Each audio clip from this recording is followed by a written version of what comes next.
You are listening to Two Heels and a Face Wrestling Podcast, a podcast where we believe wrestling is a buffet and there's something there for everyone. Make sure you're following us on all social media such as Twitter, Instagram, Facebook under Two Heels and a Face. That's number 2 Heels and a Face. Make sure you check out our website, twoheelsandaface.com. Two Heels and a Face. Thanks for listening to this episode of Twos and Face Wrestling Podcast. Chris, I feel like you should do the intro on this one. Are you going to let me do that on episode 295, dude? Go for it. Here, just pretend like we didn't episode. All right. Wait, go. Pretend like we didn't start. Go. Welcome to another episode of Two Heels and a Face. Dude, it feels so weird. I don't do this often. You didn't even get it. It's thanks for listening. Come on, man. 295 episodes. Dude, you do this part, I don't. But episodes rolling, recording has been, going on for a minute now, so we ain't going back. No, we're not going back. Charlie, you always ask me, how am I doing? Let me ask you, how are you doing? Dude, I'm living the Chris Ramiro life. I have dogs galore at my place right now. I own a condo. Okay. Your houses have been family homes. And then I got my niece coming over tomorrow. I have to somehow watch her with Aunt Margaret. We're going to be watching her and also like working. So I might not get a lot done tomorrow. We'll see. And then 2 dogs, we're dog sitting. So it's literally like a small version of your life. And I'm going to stop complaining now. I'm not complaining. I'm going to stop acting like I'm very busy because this is what you do. This is you. This is what I do. I, work from home, and there's 3 kids here at all times, 3 dogs. I mentioned the axolotl, the goldfish. I mean, come on. You got an easy day tomorrow, Charlie. I got an easy day tomorrow compared to you, yeah. But you did the agenda. That's why I wanted you to do the intro. You did the agenda. You did all the things I usually do because of this crazy week. Also, I missed 2 work days recently because I was in Cincinnati for the Bears game. I don't know if you watched. Did you see the final? I watched. Yes. Yeah. Yes, I've been watching the Bears week by week. So yeah, that was a fun game for sure. Insane game. So I missed like a couple business days, and in the world that we're in, Chris, just the digital marketing world. If you miss a day, client deadlines are still going. So I've had to squeeze in some more work into these couple business days. So I'm behind, but I'm really happy to be here for episode 75, potentially the last buffet line style. Let's say it out loud. Last buffet line style episode of Two Heels in the Face. The buffet line style episodes definitely had carried us through our early years, right? Bringing in wrestlers that we wanted to get to know. We wanted others to get to know in a different way. We've always said here at Two Heels in the Face that wrestling is a buffet. And that's how we came up with that buffet line style episode. But I have mixed feelings about this being the last one, right? I there's parts of me that I'm like want to do more, but we're gonna end it on 300. I'm gonna get a text from you in late January, February. You're like, dude, should we bring the pod back? You're gonna break. You're gonna be the first to break on this. Well, we'll see about that. But today, let's focus on today. Let's focus on today right now. Wrestling buffet line episode with a wrestler, and actually, like we don't usually do episodes with wrestlers that we don't really know. And based on the graphic and everything at this point, everybody knows we're talking to La Pescadita, and I told her this before, where it's like I heard the name, I saw the shirts, but I hadn't actually seen her wrestle until I went to a Ego Pro show in Joliet. Actually, I took my son to that show, and for sure she stood out, and I'm like dude, we cannot not have her. But I'll talk a little bit more about that. But let's bring her in. She's in the green room. All right. Before we get to La Pescadita, we have a rant from Trent. So let's see what he has to say this week. So I've been asked to cut another promo for Trent's rants on the final the final run of Two Heels and a Face. And as we know, these guys are throwing in the towel. They're hanging it all up. I don't know why. I mean, that's a successful show, but let's shut it down. You know, my rant should be on you guys, and kind of part of it will be, but I'll get to that in a second. My rant is on Principal Steve of Warrior Wrestling. Now, Steve, I like you. You know, Steve, you and I get along really well. The problem is, you and I have been neck and neck for most appearances on this damn podcast since they started. And, you know, just saying, like, you know, it's a little unfair that you get pre-shows, post-shows, little how you doing appearances, and I just get it every now and then, even though who got these guys their first interviews, you know, who gave them access to their first people. Hey, can you introduce me to Pentagon in Phoenix? No problem. You know, I did it, but hey, what the hell? That's what happens, you know. Warrior, they took to Warrior Wrestling, gave them a table. And I guess AEW didn't give you guys a table, so I'm not cool enough. But anyway, Steve, what the hell, man? I thought, you know, listen, there's like 300 indie wrestling fans in Chicago. Money, nobody's got money. Money's tight everywhere. All right, and then I'm thinking, okay, Steve's running Milwaukee, you know, with the Ventures thing, right?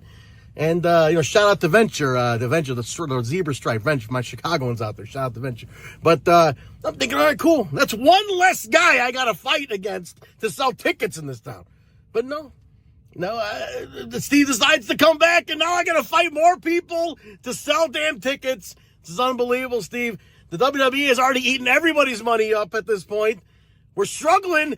All of the indies are trying to get slice a little bit of that cheese off these people's pockets. You know what I mean? Slice. You keep slicing, and there's nothing left. So, Steve, I like you. We've had lunch together. Remember that? We went to get tacos that one time back in Lincoln Park? And now, apparently, we're neighbors. But, I haven't gotten an invite to coffee time at the principal's house. From my understanding, not a principal anymore. But you're always Principal Steve to everybody.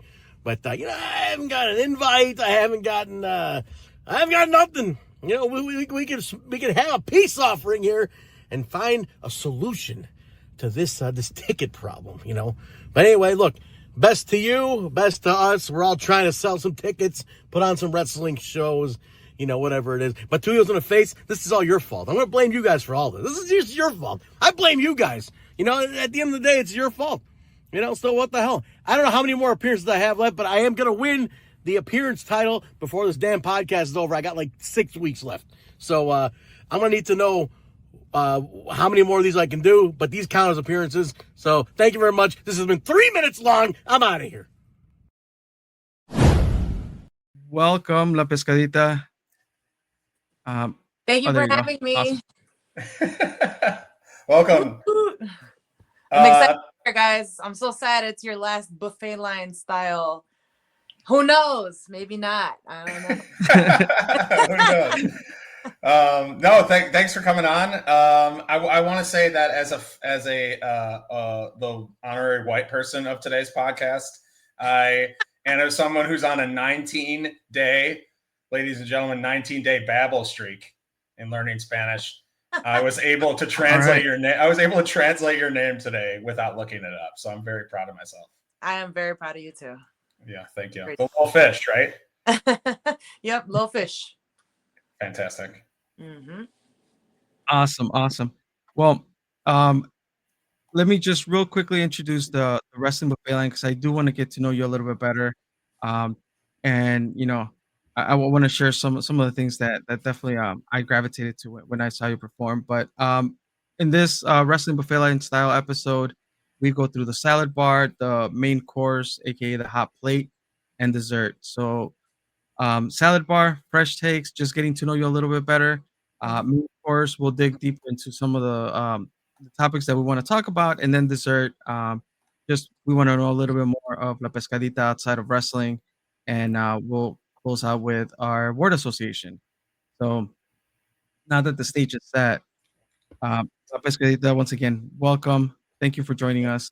And I want to start there. Charlie, you brought it up, the name La Pescadita. Where does that come from? Oh man. Honestly, I mean, I wish I had like this like crazy story, but I used to play a lot of soccer.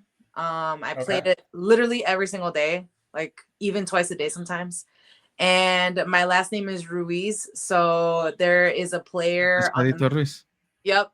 There's a player on the Mexican, or I don't know if on the Mexican national team or just in general on a team in Mexico, and his last name is Ruiz. So his nickname was Pescadito, el Pescadito Ruiz. Mm-hmm. So my dad took that and he's like, la pescadita. And then he just started calling me that.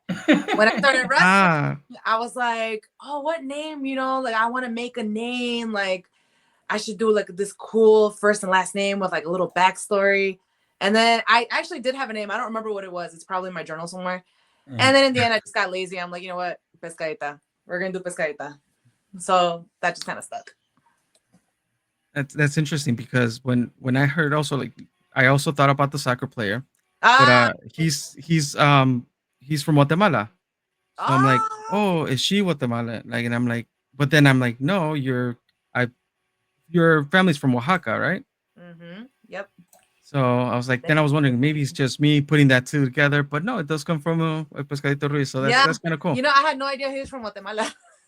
That's cool. Yeah, he played in the MLS. I think he played for the LA Galaxy and then ended up in Mexico. Oh, And his celebration was like he would just flop like a fish after he would score. So that's where it comes from, That's awesome. Pescadito Ruiz. Yeah. Amazing. You should have do you have a taunt like that where you just flop around maybe like a the you worm? know, I have something similar. It's not really like a flop, but it maybe kind of is a flop. I don't know. It's a little dance that I do that looks like a flop, actually. Funnily enough. There you go. Perfect.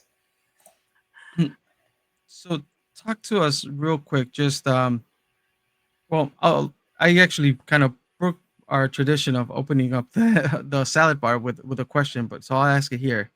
Mhm. What is it that you love about wrestling? I think for me, the challenge of doing it, the physicality of doing it, and the fact that you'll never know everything. There's always something new that you learn. Because I'm somebody who I strive on never knowing enough, and I want to learn and learn and learn more. And I also love competing, and I want to be the best. And so when you're in that environment where you want to be the best, there's always room for growth, and so you just keep pushing and pushing. Like it sucks when it's like, you know, there's like a finish line and you hit it and you're like, now what? I feel like in wrestling it's not like that. There's never really like a finish line like that. And we're all crazy. We're all crazy, and we just want to just continue and keep beating each other up and self-mutilation like Kurt. There you go. That's funny. So how do you get introduced to wrestling? Where does that come from? My man, so my boyfriend Victor and Estra, he's been wrestling forever. We've been dating for a long time, forever. And I actually knew him when he used to play college ball. He's played football, and then he got into wrestling. He loves wrestling. That was like his passion. He watched it as a kid. And so when he signed up to a wrestling school that actually was close to home, I was like, oh, that's cool. But I never was really interested in it. I would go watch him. I would be the good girlfriend. You know, I would go watch him and cheer him on. But I didn't get it. I didn't understand it. And then like over time, I started becoming curious of how it worked.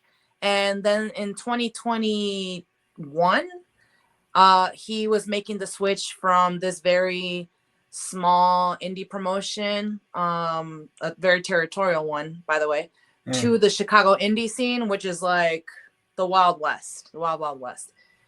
And he would always tell me his experiences, what he was going through, and he was always so passionate about it and excited. And I'm like, damn, I don't get what he's saying, but this is making me excited and I want to try it. And then one day I just said, hey, I want to train. I want to wrestle. He's like, are you sure? He never once like pushed me to do it. And he's like, are you sure? And I'm like, yeah, I want to wrestle. He's like, all right, well, come to a training. And then I went to a Chicago style wrestling training, and I sat and watched, and I was like, oh my God, am I really going to do this? And I didn't tell my parents because they would get freaked out. Then the next time I came and I signed up. Wow. That's pretty brave of you. Just sitting in one. I feel like I would have to sit there. I would think about it a lot more, but maybe I'm just more anxious, but you just dove in, huh? Yeah, I think that my athletic background helps with Yeah. that. I played, like I said, a lot of soccer. I played for many, Mhm. many years. And in soccer, it's just that raw competition that exists there. And that just never goes away. I played in high school and college. And then after soccer, I did powerlifting. So Oh, powerlifting is shit. a sport where you basically squat, bench, and deadlift the most that you can one time. That's basically the goal. And so that you have competitions, you have to prepare for these competitions. And so me and Victor actually were also powerlifting together. And we like got introduced to it at the same time. We were competing together or whatever. And so powerlifting, I was doing that since 2017. And then I basically stopped when I started wrestling because I just couldn't do both at the same time. It was way too hard on my body. But I think that it was a natural transition for me because I felt like powerlifting, like I'm like, all right, like I want to continue to grow in other ways. And that's kind of when pro wrestling came in. So I went from soccer to powerlifting and then from powerlifting now to pro wrestling. Yeah, So it's a happy transition each time. Very different though. definitely. Do Right. you? I want to. I want to know. I think what's cool is like your salad bar is a lot different than ones we've had. I want to know then, like, have you gone back? Because it seems like maybe majority of people we talk to, they're like, I started watching wrestling early, but now have you now? So you're on kind of the opposite. But have you gone back and watched like kind of like others older stuff? 100%. Okay. I that's one thing that Victor tells me to do, and also my coach. And my coaches, because I've also trained at Chicago Style Wrestling. Now I train at Chicago Wrestling Center, which is Yeah. Mustafa place. And so film is very important. A lot. I feel like for me, it's important because I like to go back and dissect things now that I understand them a little better. As a fan, it's so much easier to get into wrestling because you already know certain things. You recognize movements, storytelling. But when you don't know nothing, that shit is hard. It's like it didn't click. It wasn't clicking. But now I'm about to be 4 years. I'm about to be 4 years in March. And I Nice. started watching, I love watching Kurt Angle, Eddie Guerrero, Chris Benoit. Like that's the type of stuff that I love to study and watch.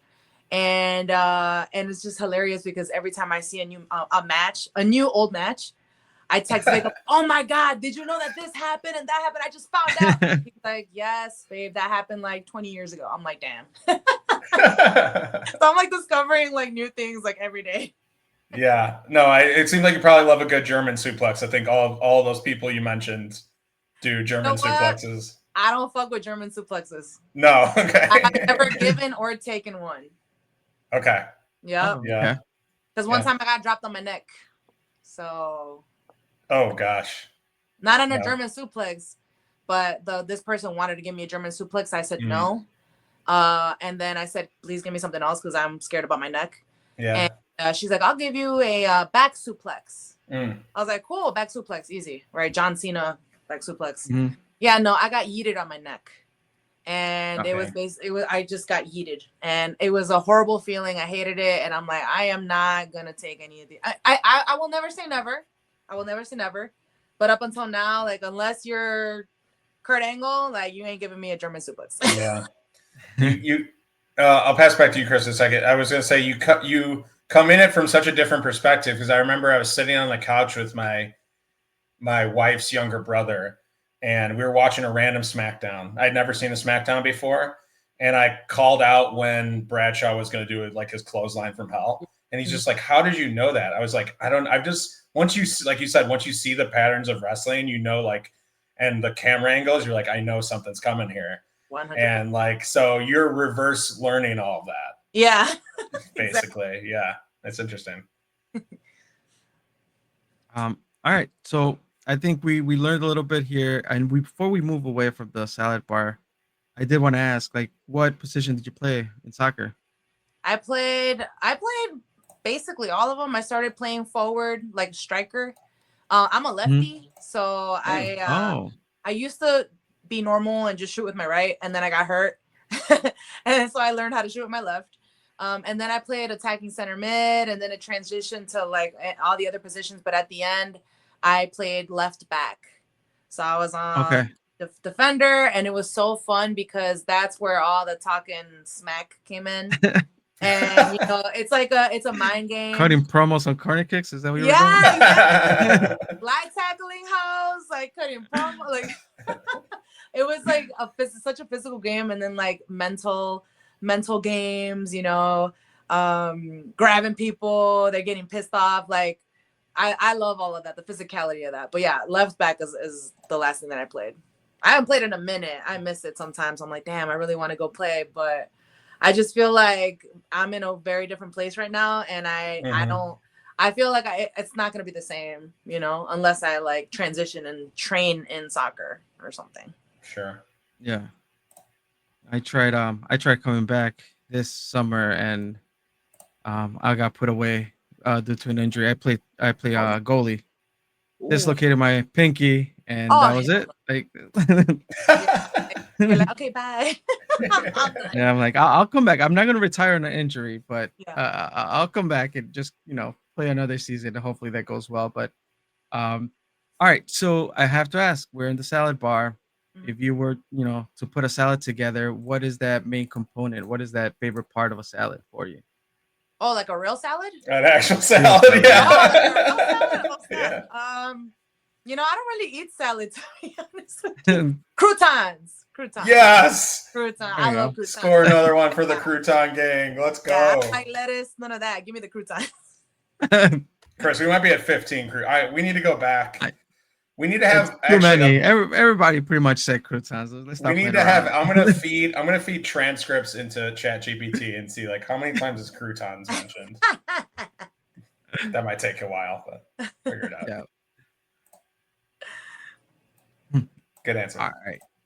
Yeah. So moving on to the main course.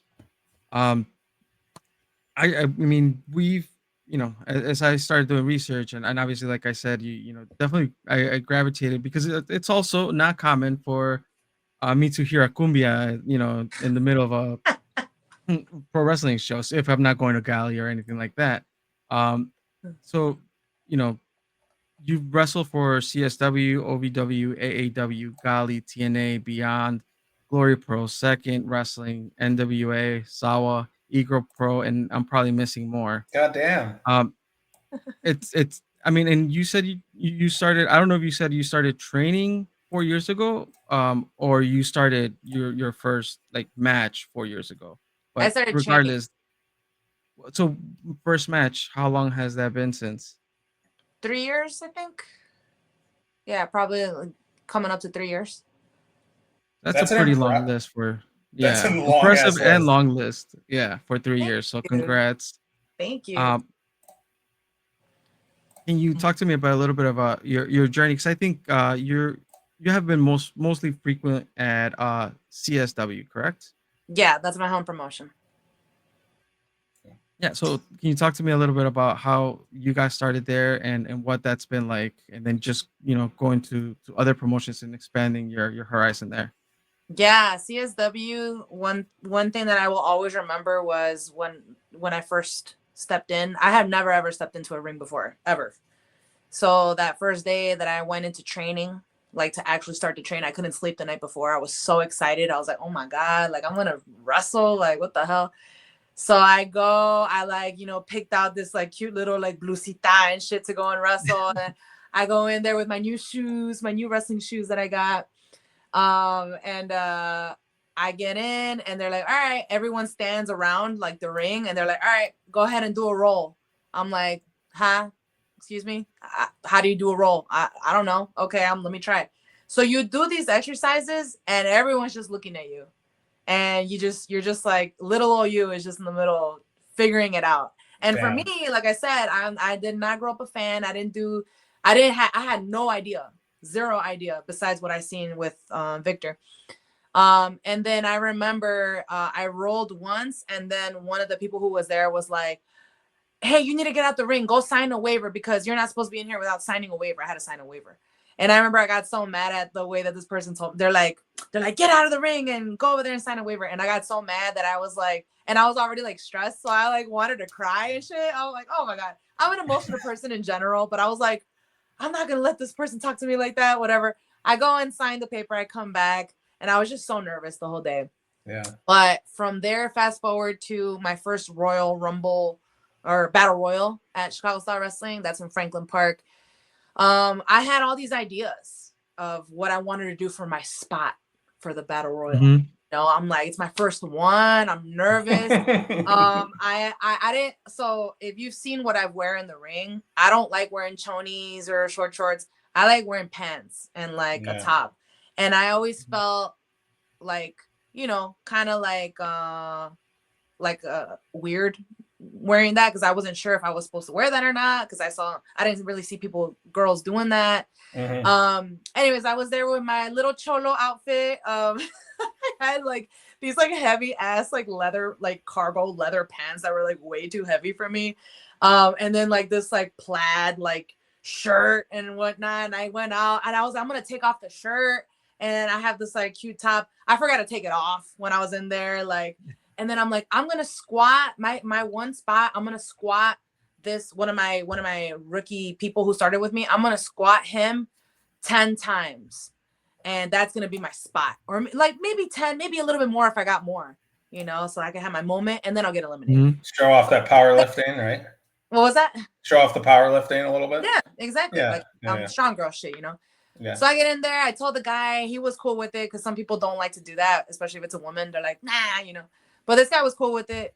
So we got to the moment, and it was chaos, by the way. I pick him up, and I start to squat, and my legs were just shaking because I was so nervous. And I was like, and then I fell over. Oh no! I fell over. This is gonna be on film somewhere. I've been trying to find it. And then I fell over. Then like it all went to shit. I somehow got eliminated. It literally happened in like 10 seconds or something. And then I went to the back. I was crying because I was so upset. I didn't get this one moment in. But now thinking about it, like fast forward, I 3 weeks ago became the CSW Women's Champion. From that moment up until this moment has been one hell of a ride. And to me, the fans have seen the journey literally from when I first stepped into a professional wrestling ring. And I've learned so much, and I've faced so many amazing opponents. I've had a lot of big moments where I feel like my career took another step. I don't feel that often. And at CSW, I felt that twice or 3 times where I feel like I moved a step up. Cool. So it's been a mission, man. It's been a mission.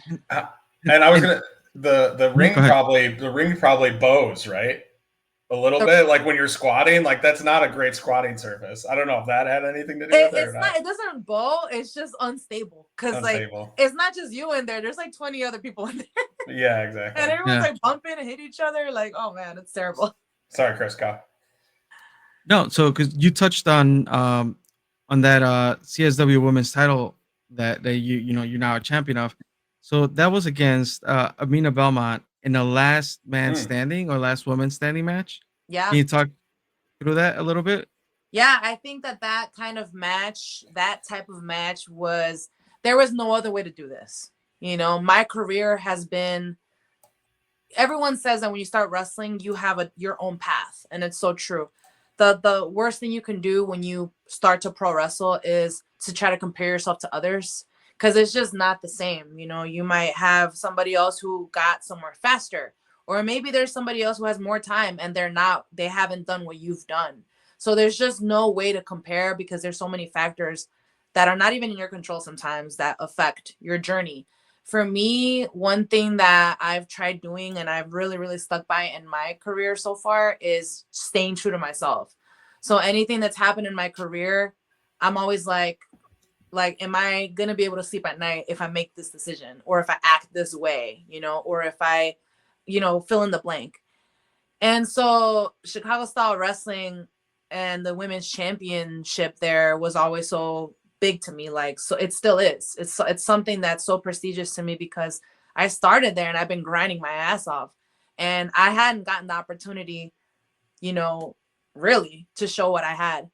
Until recently, I started training more. I started eating better. I started taking everything just a lot more serious, and then timing. I think timing plays a big part in pro wrestling and in your journey. Yeah. So when we came down to that match and the way that it went down, I was like, of course, there's no other way to do this except literally go through hell to try to win this belt. Like nothing has ever been easy for me. Like I've never been given something like, oh, here you go. You're the face or you're whatever. It's never been like that for me. So I was like, of course, it's only natural that one of us has to stay standing after beating the hell out of each other.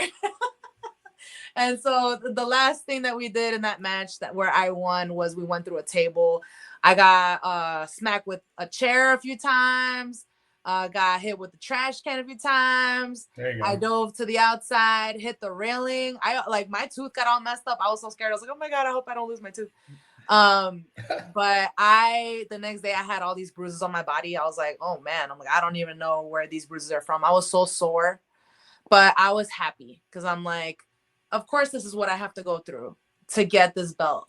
I have to go through like this, I don't know, exorcism, this pain in order to get it. But I know that it was my time, So there you go. It's my time now. Step up. And like, so you mentioned staying true to yourself. How do you portray yourself to all? What is your pitch to all these companies, all these different companies? Like, what is your approach?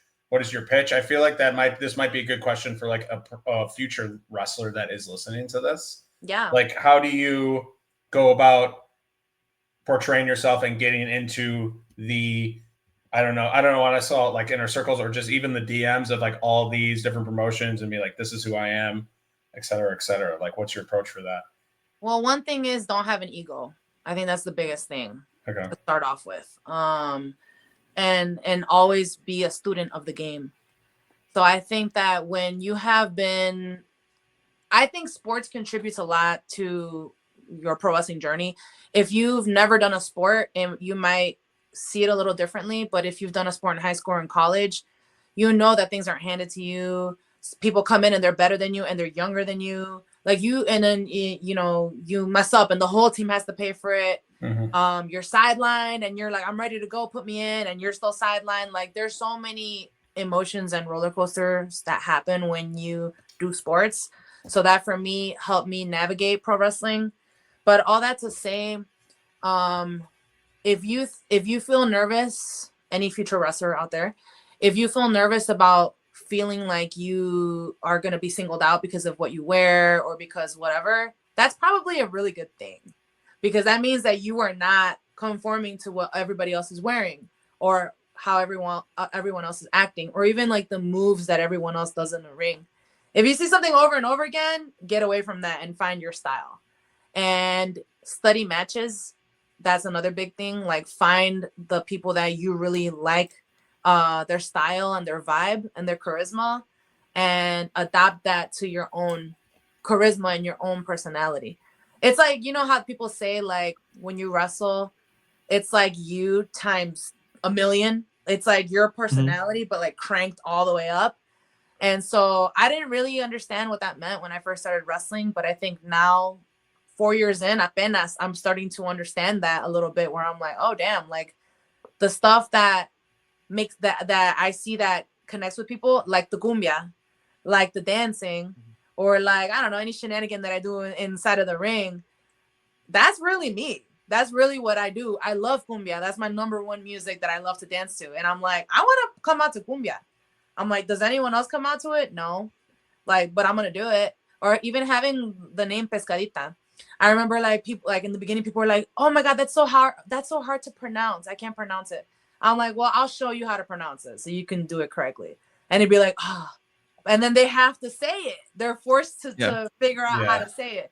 So like just staying true in that sense, where you're like, you know what, this is who I am. And so I'm going to put that out there. And like, I don't have to change, for nobody. Of course, unless you're changing for the better. But like when it's like for you, like stay true to you. That's kind of what I've done so far. Yeah.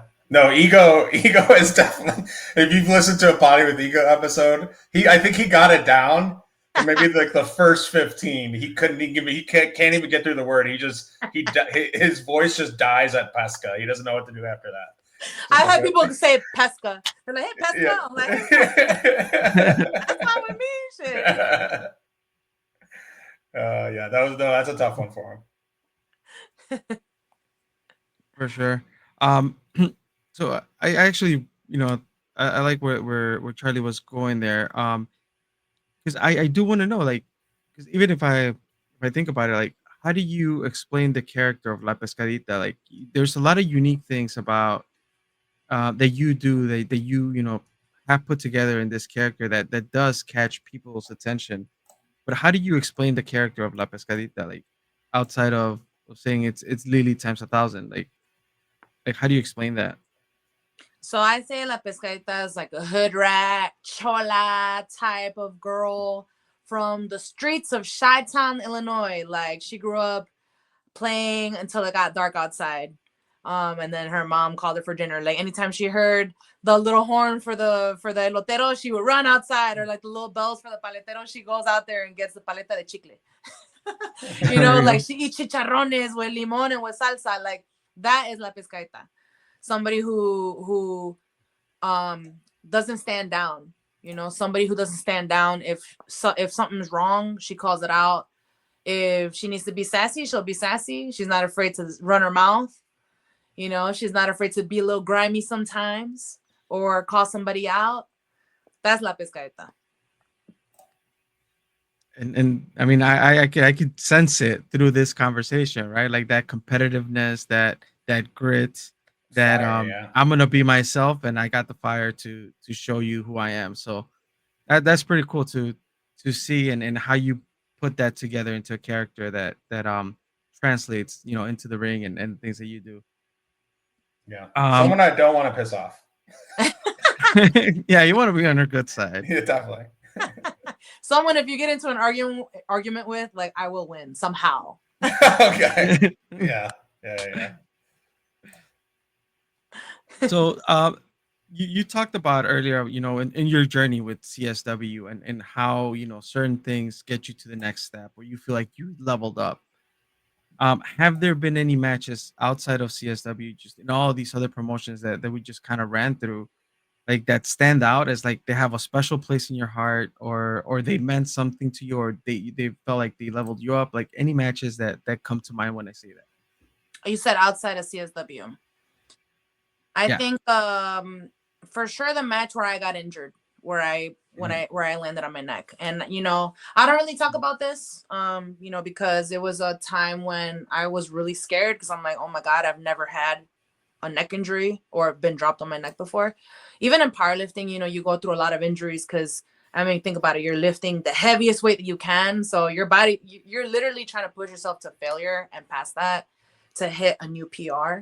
And so I've gone through my fair share of injuries with that, injuries with soccer. Like I'm not a stranger to that. But when I got hurt, I remember being traumatized, and I was just like, oh my God.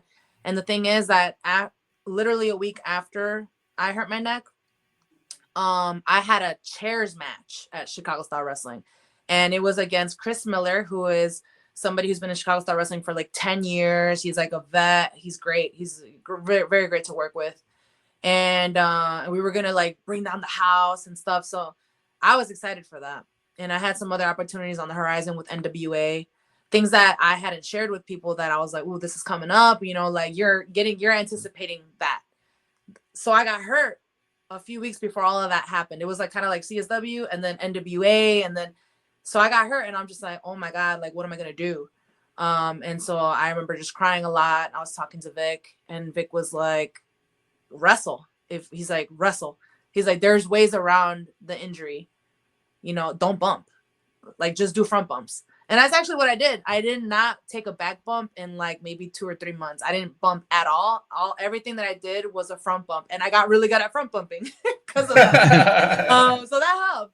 But I feel like that was a match that really showed me who I was when I got hurt, because even though I don't wish that on anybody, knock on wood, but like that made me really see like, oh damn, like I can really push myself. I can really push myself past my mental limits and my physical ones too, to deliver, to get out there and to deliver.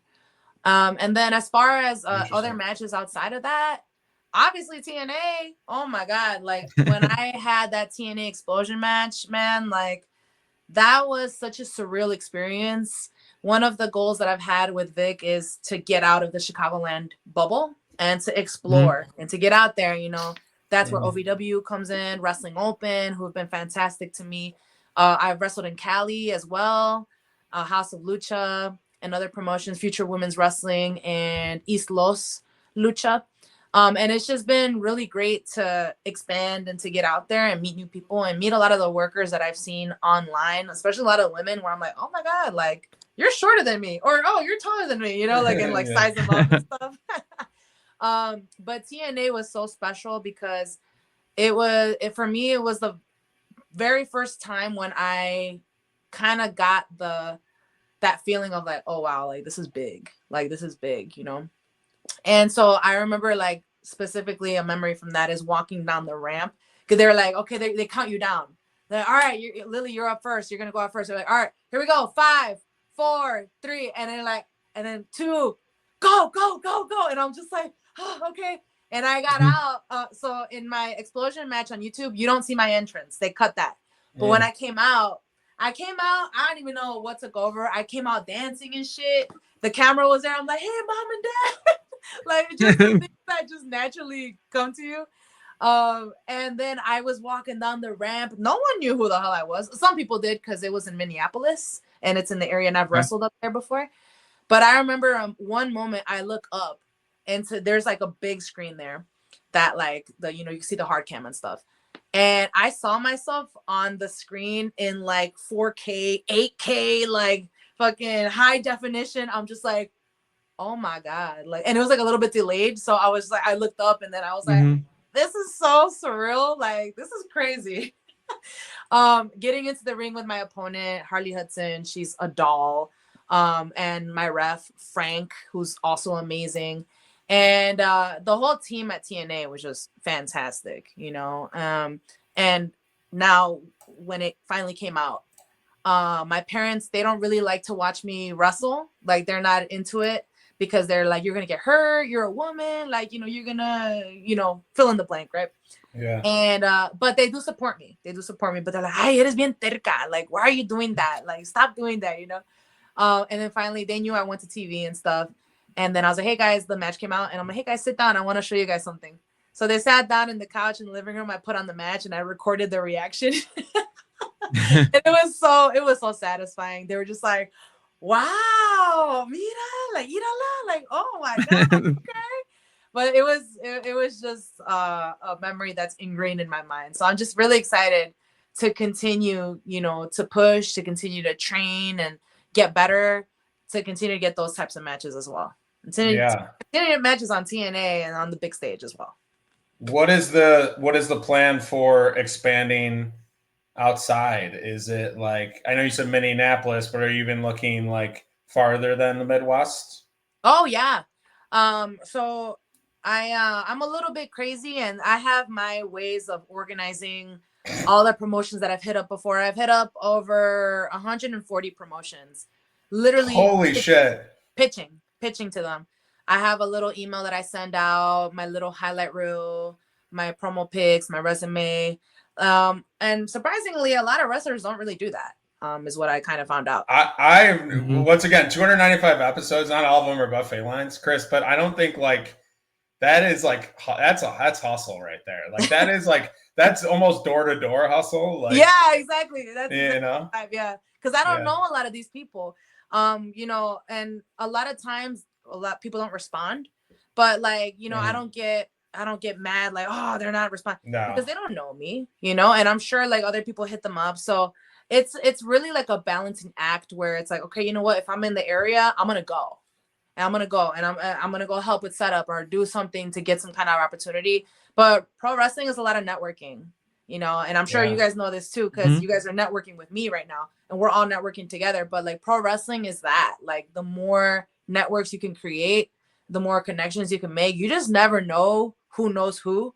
What's going to lead to the next thing. Pops up, it leads to the next thing. And that's happened to me several times where something pops up and then it's like, oh shit, we just met last time. Like, hey, you want to go over here? Like, okay. And it works out. So yeah, so it's a combination of like timing, hustle, and obviously there's things under your control as well. Like making sure you're good, your training's good, you look good, things like that. Your attitude's a big one too. There's been a lot of things that I've seen in the pro wrestling world that I'm just like, oh man, this is grimy. But I think that exists everywhere, in any kind of industry. It started in a circus, and I still feel like it has sometimes it has that circusy vibe to it. Obviously it's a lot more evolved now, but yes. But yeah, I know I know what you mean, only because of, like I said, 295 episodes. Yes, and exactly. Knowing different promoters. Like, we've heard some stories that we'll never repeat on here, but yeah, absolutely. Absolutely. There's a piping hot tea over here. Yeah. So, I mean, I think just kind of hearing that and just to kind of go back off what Charlie said, like, that's another thing that, that we hadn't heard of, to a certain degree. I think sometimes, Charlie and I, when we start building these relationships and getting to know some wrestlers, is like, we kind of even pitch the idea of like, get yourself out there, like package yourself up in this way. And the way you just like talked about it and things that you're already doing, I think it's great to see and great to hear that somebody else is doing. But before we step off of the main course here, and we talked about wrestling. I mean, it still goes in the face. We love wrestling here, but there's also been a lot of talk about the powerlifting, right? And you were nationally ranked. So how does powerlifting come in, and how hard is it to let it go to then jump into wrestling? Like, that has to be a big part of who you are. So hard. I feel like apenas now I'm starting to figure out a balance. Powerlifting, when you have my brain works best when there is a goal, an end goal, and you build towards the goal and you hit the goal. You're like, cool, next. All right, now you set a next goal. Mm-hmm. Now you work to that goal, right?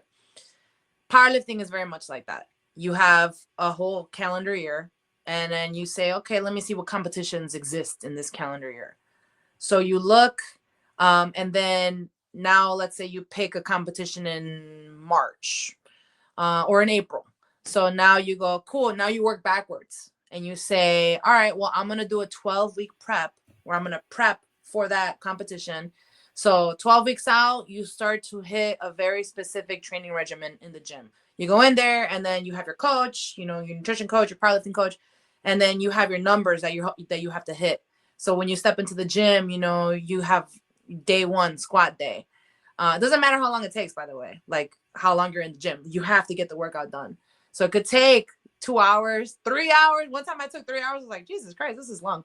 But like typically it's like 2 hours, I would say, like, because that happened to me 2.5 hours. And then you hit your numbers, 3 sets of 5 and then 2 sets of 4, stuff like that. And then finally is competition day. And then you go. So there's a very specific formula to prepare for a meet. And then depending on when your meets are, you can qualify for nationals, and then you can go to nationals. You compete at nationals, which could be in another state. So it's very rigid. It's a very structured thing. When I stopped powerlifting, I was like, what do I do now? Like, how do I, first of all, how do I move in the gym? Like, without that kind of regimen, like, what do I do? I didn't even know what to do.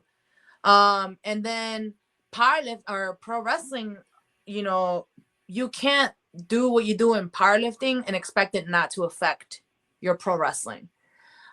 Because now when you pro wrestle, and let's say you're still powerlifting or having a competition, let's say you have 3 days of wrestling on a weekend, you wrestle all 3 days. And on Monday you go into the gym and your coach says, okay, you have to hit 300-pound squat and you have to hit that 3 times.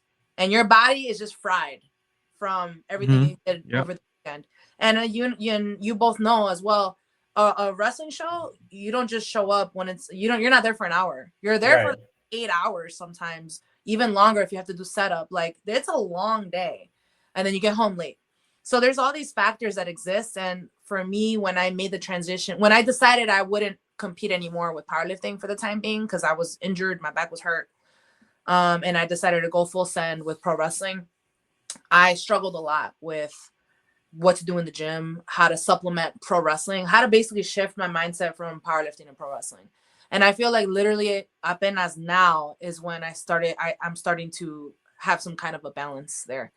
I'm training now finally consistently with pro wrestling since May. I've been training consistently with Ali, and I train Monday, Tuesday, Wednesday, 9 to 11 p.m. basically. And then lifting, I lift 3 times a week. And my lifting is more or less a combination of some powerlifting stuff. Like I still do the compound movement, squat, bench, and deadlift. But now I've incorporated some more bodybuilding stuff. And I try to focus on the exercise and the squeezing the muscle and the mind-muscle connection. And that pays off when I step into the ring of pro wrestling.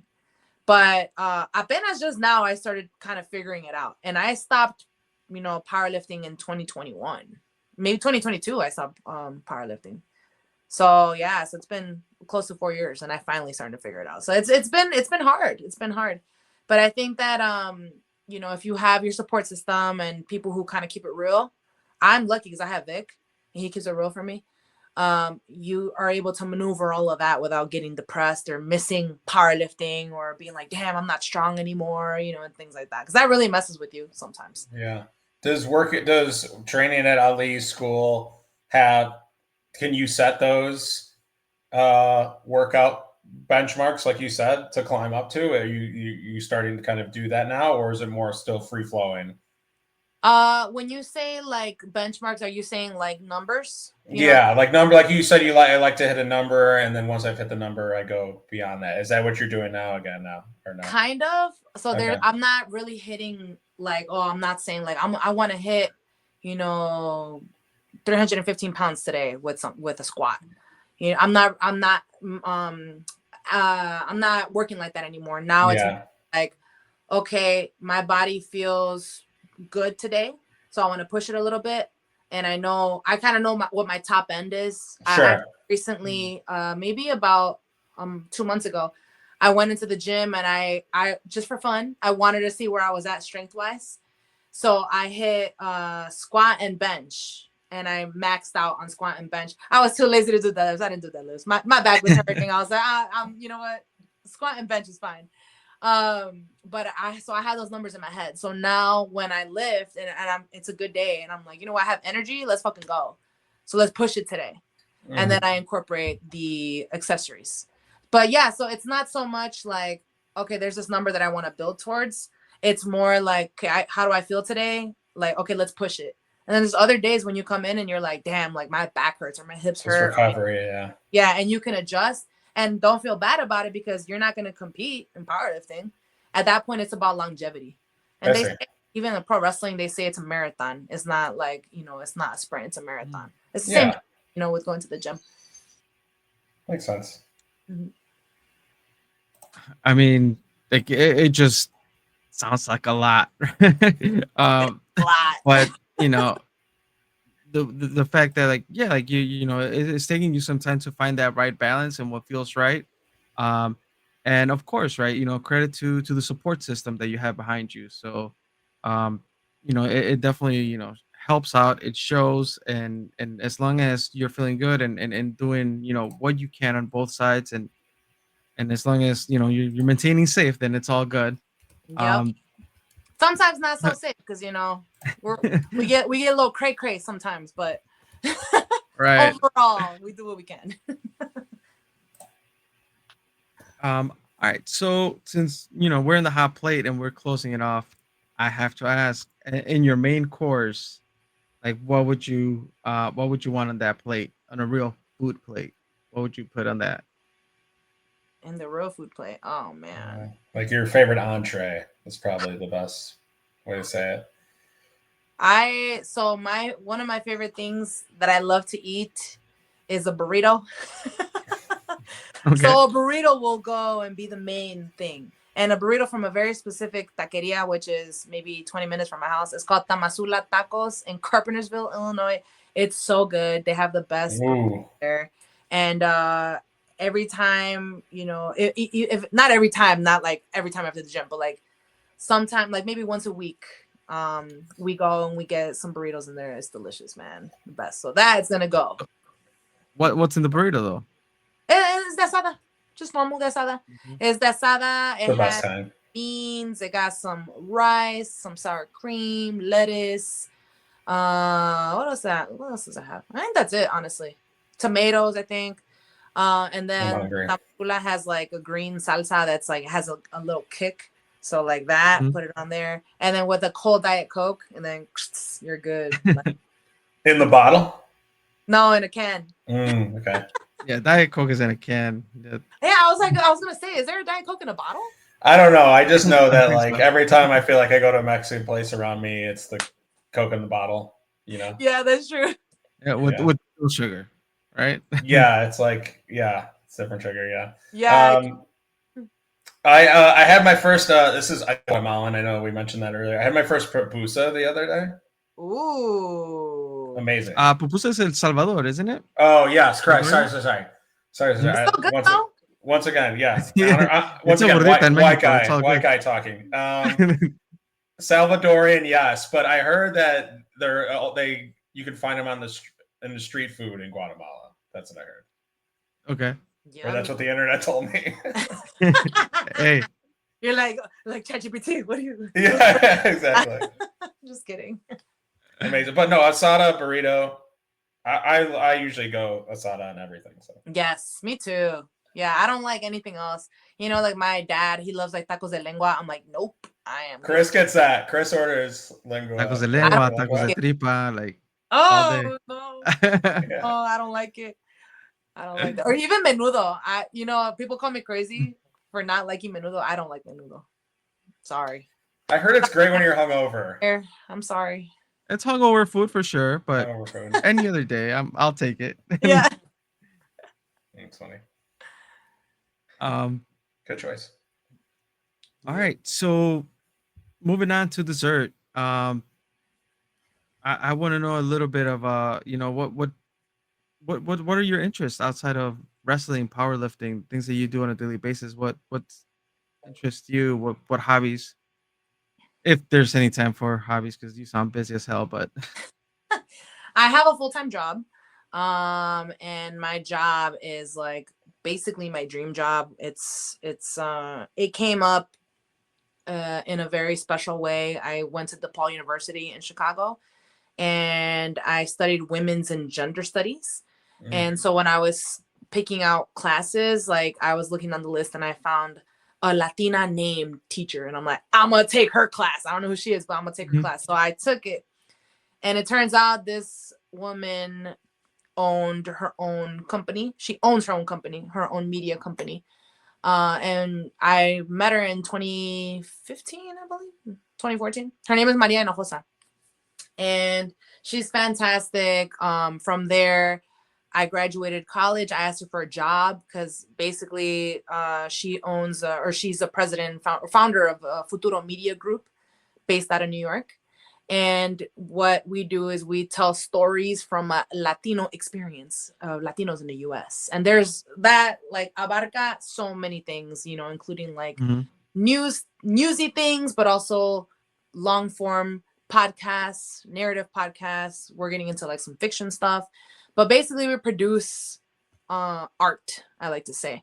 We partner with Spotify, iHeartRadio, Apple. Like there's a lot of things that we've been able to do with those companies and put out shows about Selena Quintanilla, Juan Gabriel, Chalino Sanchez. Like there's been a lot of cool things that we've done that I've been able to work on. We did one about the history of reggaeton. That was so fun. But what I do there is I'm an audio producer there. And I call it my dream job because I have the opportunity to write, to be creative, to edit audio. It's mostly audio, but I also love doing video editing type things, That's why I love doing my little reels for wrestling. I'm like, ooh, let me get creative. But I love to write. So outside of wrestling, like I love to write. As a kid, I used to write poetry and things like that. But one of my biggest dreams is I would love to write a series about my dad and my family, my mom as well, obviously. And I want to run it on Netflix. Like I want it to be like a drama, that spans across like 5 seasons or something like that. And that takes place in Chicago in the 70s. Because when my dad was around, like was here, he came in the 70s, and life was just so different, like back in that time in the city. And so yeah, it's kind of like a little love letter to Chicago. And then of course to my family. But yeah, that's one of the major goals. I want to also work on a documentary. I actually tried to figure out how to work for Vice to do the Dark Side of the Ring, because as you know, it was Dark Side of the Ring, but Yeah. I couldn't figure out where the hell like to send my application. I don't hiring anymore, but like that's the type of stuff I would love to work on. Imagine working on that.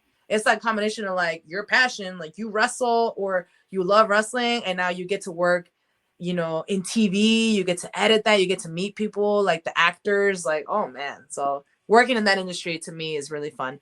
And then my all-time goal and dream is to one day own my own production company, so I can produce lots of things, including audio stuff, including video, TV, series, movies, things like that. Wow. That's awesome. I think now that you touched on it, I throughout this whole podcast, I'm like, I'm gonna find my way around that and talk a little bit about, because so again, once I'm like, okay, who is La Pescadita? Let me look into who she is. Uh, and so just little history here. So I grew up in Mexico City with my grandparents, right? My parents were always out working, so I was at home with my grandma. One of her favorite artists is Juan Gabriel. Oh wow. So once I find La Pescadita and I go to the link tree, I see the episode, ese viejo video cassette en el garaje, right? Yes. So I'm like, I don't know what this is, but I'm gonna start from the beginning. I'm not gonna start in episode 7. So and for whatever reason, during this time when I was listening to this, I was taking the metro to work. So I would refuse to take the train or whatever. I would walk from wherever my office was to the metro station. So it was like a 20-minute walk. And I would listen, in my commute throughout the whole series. And once I got to episode 7 is when you come in and you tell the story. Um, so like that to me, I'm like, I have to talk to her at some point. Like Juan Gabriel, and like perfect timing, right? I mean, I don't know if you know, but like pretty much everybody knows Juan Gabriel series is on Netflix Yes, now. I saw that. 4-part episode thing that's on. I haven't started watching it because it's a thing that me and my wife want to do, so we want to find the right time to do it and watch it together with the kids and all the animals that I talked about earlier. We can't sit down and watch anything, but yeah. So you talked about this episode about Juan Gabriel and what that was, the cassette tape and watching it with family, and then you talking about this kind of production or idea that you have about your family, like also the intricacies of being from Oaxaca, and what I found real cool is that you still speak the dialect, Mm-hmm. Zapoteca, right? Yeah, Zapoteco. That's right. So, um, yeah, like I mean that all kind of fascinated me, and I really just wanted to share that I enjoyed that series. I mean that's as far as I've gone into listening to the productions from the production company. What is it called? Futuro. Futuro Media. Yeah. Futuro Studios is the department that I work. That's where we produce long form narrative podcasts and other things that are like long form series and things like that. But thank you so much. That means a lot to me that you listen to that. Charlie, what the hell? Did you listen to it or no? No, I did not. Damn. Okay, I see how it is. Yeah. I'm learning everything as it's happening. So that podcast itself, Juan Gabriel podcast, is think of the Mexican Michael Jackson. That is who Juan Gabriel was when he was. Wow. And so we did 2 languages, Spanish and English. And my favorite thing up to this point, one of my favorite things that I've done was that episode 7 in Spanish. And the reason is because when, obviously we have a team that helps with creating and translating and things like that, producing, editing. But when it came down to the translation, I'm like, hey, mom and dad, help me out with this. And so a lot of the things that are in there are things, it's the way that I talk to my mom and my dad. And I couldn't have done it without talking to them about what I want from the episode and kind of what my vision was for it. And so they contributed so much to that. And it was such a good episode. I enjoyed making it. It was so hard to, I think, execute it, like actually record it, because it talks a little bit about my grandmother's story. And my grandmother passed away in 2021, and she was 93 when she passed away. My grandfather is 100 years old right now. And so my family, we've never really lost people, like that. And so when he passed away, we were just like, oh my God, like we were just in shock.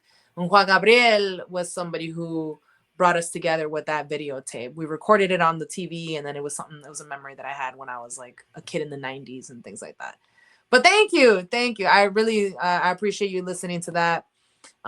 It was a joy to make, an absolute joy. Chris, this is the best episode for me to do like little to no research on the guest, because now I'm just like being blown away every answer. I'm like, holy shit. Oh yeah, it's and now that I know that there's I mean, because I just found this one, the episode, the podcast, right? Series is called Medieval. Yes. But now that I know that there's Selena and Chalino Sanchez, now I have to go and look into those. So good. Yeah. The history of reggaeton, that one's so fucking good. Right. Too. Evie Queen's the host. Oh, no way. Yeah. Yep. That's cool. It's dope.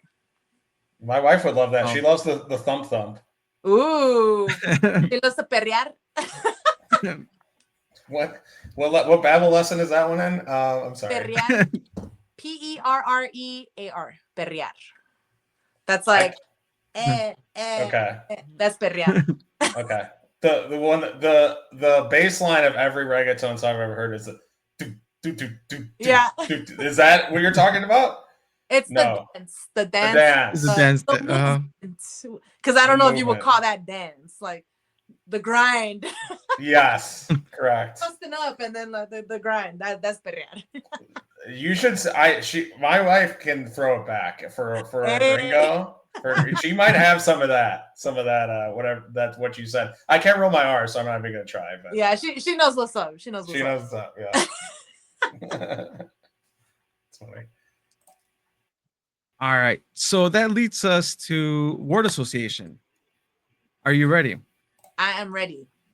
So the rules to word association is I have 10 things. I'm going to list one off, and then you're just going to respond with a one-word answer. Ooh. All right. Shoot. All right? Mm-hmm. Whatever comes to mind first. Okay. No pressure. Try not to repeat the same answer.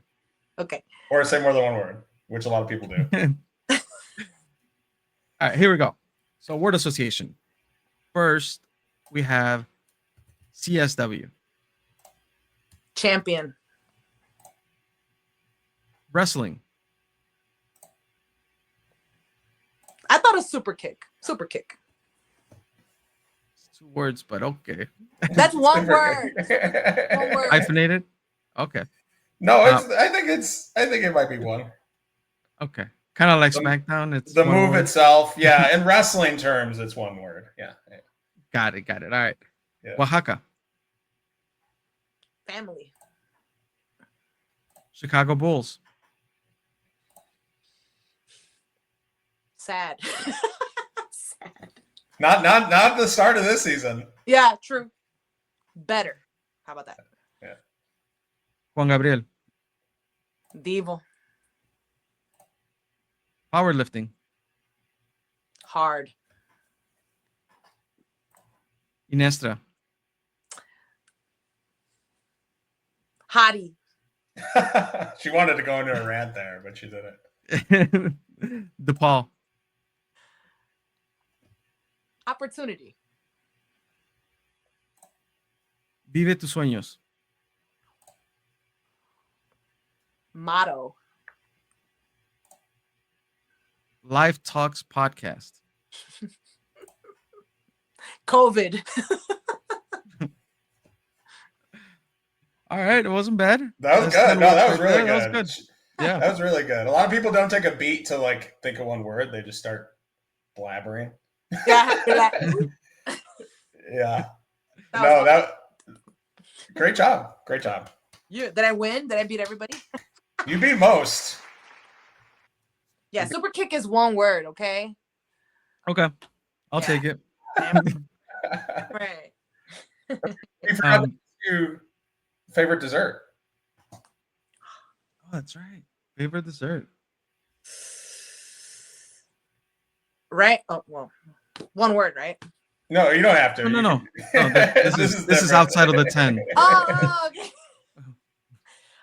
Candy. I have a big sweet tooth. So right now, Okay. peach rings. Mangoneada. That's my actual favorite dessert, mangoneada. You know what mangoneada Okay. is? What do you think? No, probably. I Chris, does he know? Mangoneada. I don't know. We haven't been to a Michoacana together, so. Oh, man, you're missing out. I know what those are. Okay, good. Good. Michoacana. So, mangoneada is mango ice cream that's like made. If it's a good Michoacana, they make it back in the back. And so where I go in Carpentersville, they make it in the back, so it's like fresh. And then they put chamoy, which is like the little salsa. It's like kind of like hot, like spicy, like sauce. Sour, spicy sauce. Yeah, like sour, spicy sauce, sweet and sour. They put it around the cup. It's like a red color. Then they put the mango ice cream, and then they put tajin, which is like a I know little. what that is. Yeah, so they put tajin, and then they put some more chamoy on the top, and then they put a straw that's wrapped in tamarindo candy, which is like, think of like a thick version of a fruit roll up, or Yes. a fruit roll up. So Yeah, like, a spicy fruit roll up. Yeah, it's so good. So that I would say that is my favorite dessert. So delicious. Those plates. We got one at me, like by me, Milwaukee. What's the intersection? Milwaukee and Addison, maybe. On the northwest side, I think there's one there. They're pink, right? They're pink on the outside. They're very colorful. Yeah. Yeah. The dessert you described is so much. Every time I feel like I've had something from that, I'm like, I could do with like 50% less sugar than is on this thing right now. Like it is so like the dessert you described is so much. Like it's just a lot. But just get them small. Yeah, exactly. A little size. Because it will mess up your stomach. I'll tell you that. Oh, absolutely. I'm gonna be down for the count, especially at my age. It'll take you out, but the next morning you'll be fine. You'll be okay. Yeah. All right. All right. Well, I think that takes us to the end of the wrestling buffet line, the end of this episode. Again, Pescadita, thank you for joining us. Thank you for doing this. Thank you for being unique, standing out, and being yourself. With a lot of positive energy. So that's super cool to see. But before we close out, I just want to kind of give you the floor. Like, where do we see La Pescadita next? Social media, anything you want to plug? Yeah. So my social media is TikTok Pescadita09, Instagram Pescadita09, and X La Pescadita Ruiz. I also have Messenger Pescadita Ruiz. And my upcoming shows is Chicago Style Wrestling. I have a big show, a big title defense there in a women's ladder match. There are 6 women plus me. Of course, I'm telling you, man, they make it hard for me. But I'm gonna on top. I'm gonna win, So we all know the outcome for that. Duh. But it's gonna be a crazy, crazy match. I'm just really excited for that. My second ladder match. And then, oh man, anything else upcoming? Off the top of my head, I can't think of anything else, but I do have some more stuff coming here and there that is always fun. I do wrestle at Gali Lucha Libre. That's another place on Sundays. They're everywhere in the Chicagoland area. They're fantastic to me. And then AAW is coming up. I also show up to AAW. It's so fun. So yeah, you can catch me around the Chicagoland area for sure. And then I'm also trying to get back out to Wrestling Open. So who knows? I might make a little surprise visit. We'll see. Praying. Cool. This has been a delight for me, La Pescadita. Hopefully, we'll meet in person soon. Yes. Amen. Yeah. I want to say thank you so much to both of you for the conversation. It was so fun. I'm so happy to be here, and I appreciate being this final, or maybe not so final episode. I am just very happy to be here and excited to to join you all and talk about wrestling and about life. So thank you for having me. You guys rock. Awesome. You too. Thank you. Just as a reminder, we're twoheelsintheface.com. You can find all the other previous episodes. You can find all the different articles. And we'll keep you updated. We're on the road to episode 300. What that episode is going to look like, I'm not 100% sure. We're just going to hit record and drink a lot of Modelo's, and we'll see where that goes. 3-hour drunk stream. So we might talk to you again. That's what it's going to be. That's the plan. Right. I'm down. All right. Okay. We'll send you the link. Yeah, we'll definitely send the link. Yeah. All right. Well, Charlie, any final words before we close off here? No. This is but 200. There's 294 episodes. So if anyone wants to pick one and catch up, pick a couple and catch up. Every buffet line episode, I think, is like a really good representation of the person at that time. And we've done so. Even if one is a couple years old, 2-3 years old, it's still a really good representation of the wrestler. So, and I hope this is too ongoing. So, yeah, thanks for everyone's time. All right. Thanks, everyone. Bye. Thank you. Peace.